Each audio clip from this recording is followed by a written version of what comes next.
Our cells are flat. Our cells are flat. Let us see. See, we are discussing about different types of cells, plant cell, animal cell, and more number of cells. So, when you observe the cell structure, you can see only the length and the breadth of the cell, right? How much length it is, how much breadth it is. But we cannot observe the thickness of the cell. But we cannot observe the thickness of the cell. When we observe the cell under the microscope, only these two directions are appear clearly and easily. But the thickness is not appears. So due to that reason, we thought that our cells are flat. Yes. But the cells are not flat. They have thickness even. But then, how to observe the thickness of the cell? What is its thickness? How can we observe this under the microscope? It is a simple method. Just by changing the focus of light on the material. How? See here, in the reality, cells have length, breadth and thickness. But we can easily see length and breadth since we cannot see the thickness under the microscope. So, then there are few easy ways to observe the thickness of the cell. How? The easiest method is slightly changing the focus while viewing plant cell on the slide. That's it. By that, we can see the cell wall clearly. If you see, when you change the focus of light on the material, on the plant cell, you can observe the thickness of cell wall clearly. And this three-dimensional image becomes clear if you reduce the intensity of light as well. Right? Each cell thus acquires its structure and ability to function because of the organization of its membrane and organelles in a specific way. But a cell contains different types of organelles, right? One cell contains different organelles. Each and every organelle has its own function. Various organelles perform various functions.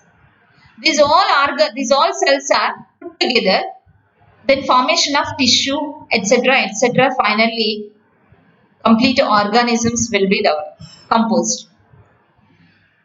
But if you observe unicellular organisms, what is meant by unicellular organisms? Uni means single or one. The organisms which composed by only single cell. Organisms which composed by only single cell. That single cell organisms are called unicellular organisms. Then what we are? In our body, trillions of cells are there. Not only single cell. Trillions of cells together, human beings or animals. So that's why more number of cells are present in our body. So we are what? Multicellular organisms. Is it clear? Multicellular organisms. Organisms are two types. Unicellular organisms, multicellular organisms. In organisms which composed by only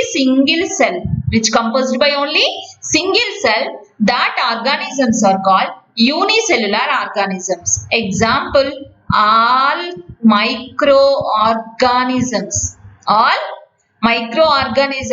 Due to this reason, means they made up of only single cell. Due to this reason, we cannot see the microorganisms with our naked eye. If they made up of more number of cells, maybe we can see them. But it is not possible now because they made up of only single cell. Single cell means it is very tiny, we cannot see the single cell. So these microorganisms also composed by single cell. That's why even microorganisms also we cannot see with our naked eye. We can see only by using microscope. Clear? Come to multicellular organisms, we can see the structure clearly. Okay? So, in the multicellular organisms, number of cells are present. In unicellular organisms, one cell is present. Even though multicellular organisms perform different types of life processes like nutrition, excretion, reproduction, everything. In the same way, microorganisms are also perform these all life process like nutrition, respiration, excretion, reproduction, everything same as multicellular. But how it is possible? Here various cells are performed various functions. Here only single cell perform various functions. That is the difference between this unicellular and multicellular. But wherever it is, the cell perform different kind of activities.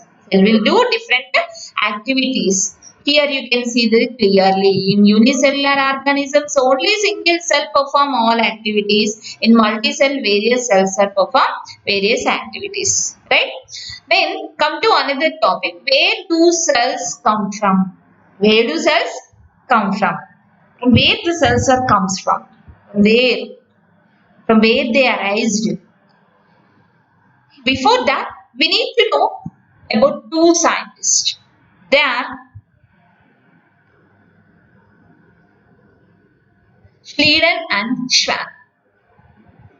Matthias Jakob Schleiden and Theodor Schwann. They proposed the cell theory in the year 1838 to 39. They proposed cell theory. Who? Schleiden and Schwann. These both are scientists. Together studied more on plants and animals. Here, Schleiden is a botanist. Schwann, zoologist. Means who study about the plants. Botanist means who study about the plants called the botanist. Who study about the animals. The scientist who study about animals called zoologist. Schleiden studied more number of trees, plants, etc. to know about the cell. After discovery of Robert Hooke, what he said? Oak plant contain cell. They are look like a honeycomb. After his discovery, Schleiden want to know more about the cell in a plant. To know that, he studied number of plants and finally conclude that every plant made up of cells. Every plant made up of cells. At the same time, Schwann, he is a zoologist. He also studied different animals and he proposed that every living organisms means every animal on the earth made up of cell. Yes, Schleiden said that every plant made up of cell.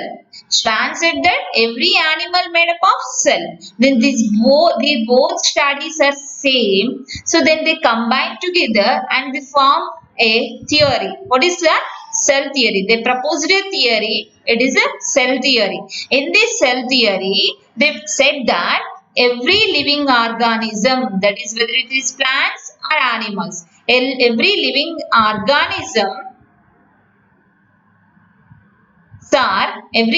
organisms are made up of cells.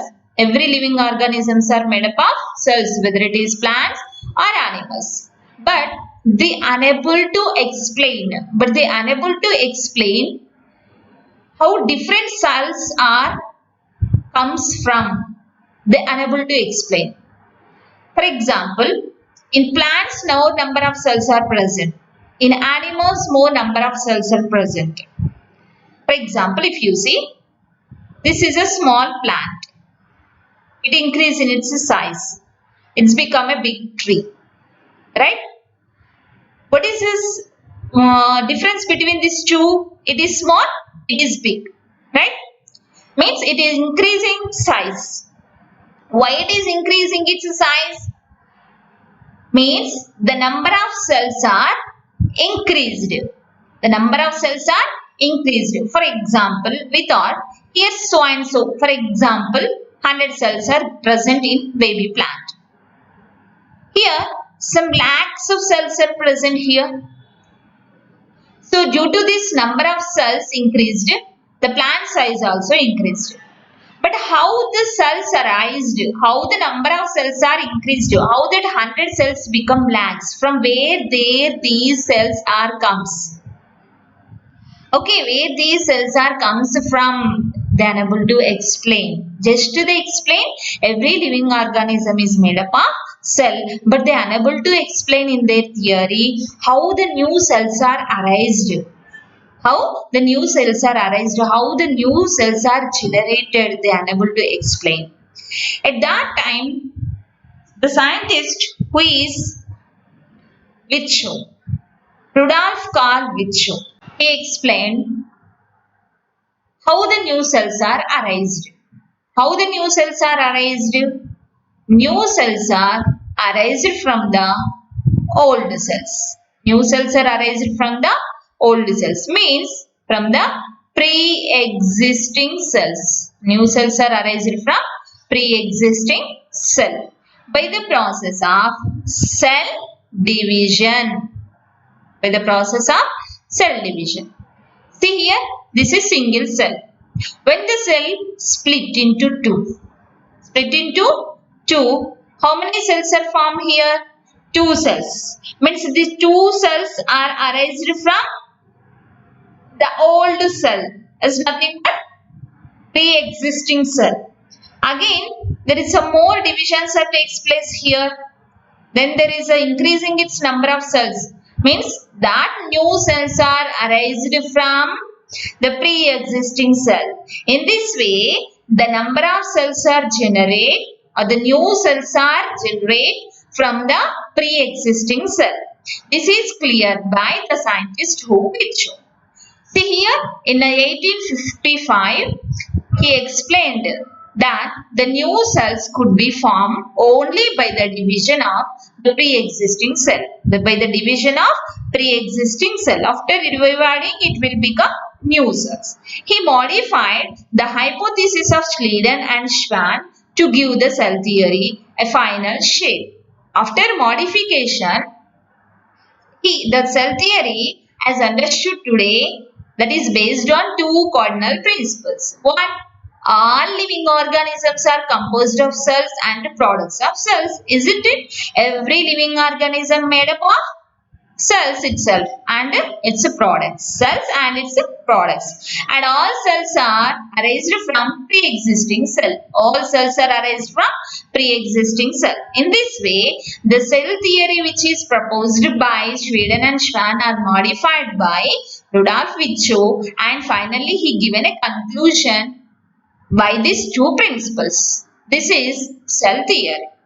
And this is a total lesson of cell, its structure and function. Right. Once we recall the topic, total lesson by the following points. First one, the fundamental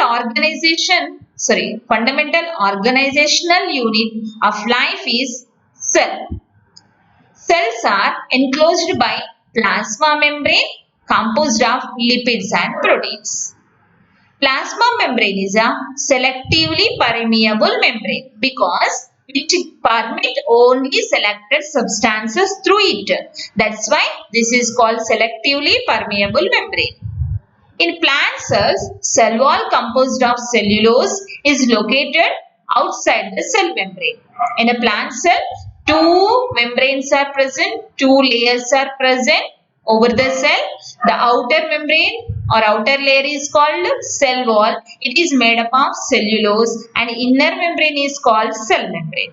In prokaryotes, nuclear membrane is absent. What is meant by prokaryote? The cells or the organisms which do not have special or defined membrane bounded nucleus. Such organisms are called prokaryotes.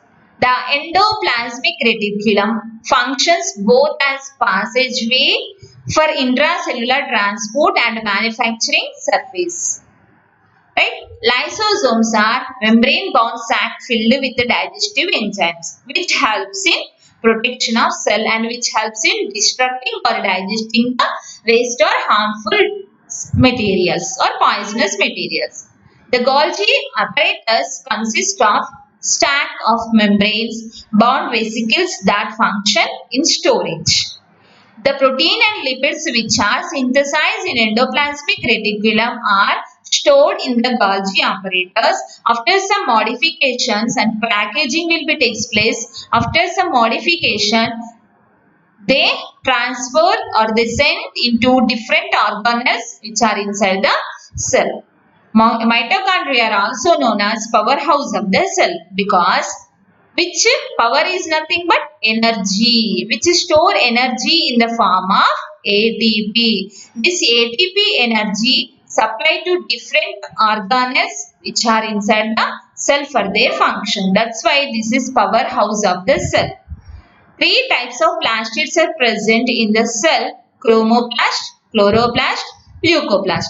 Chromoplast means responsible for different colors. Chloro means only single color, green color. Leucoplast means there is no color. Vacuoles are storage sacs for solids, liquids containing. Vacuoles, a large space which is inside the a sac-like structure which is inside the plant cell, which helps in storage of different solid and liquid materials produced inside the cell. All cells arise from pre-existing cell. This we can see in the cell theory. Right? This is the total lesson of cell and its structure and functions. Thank you.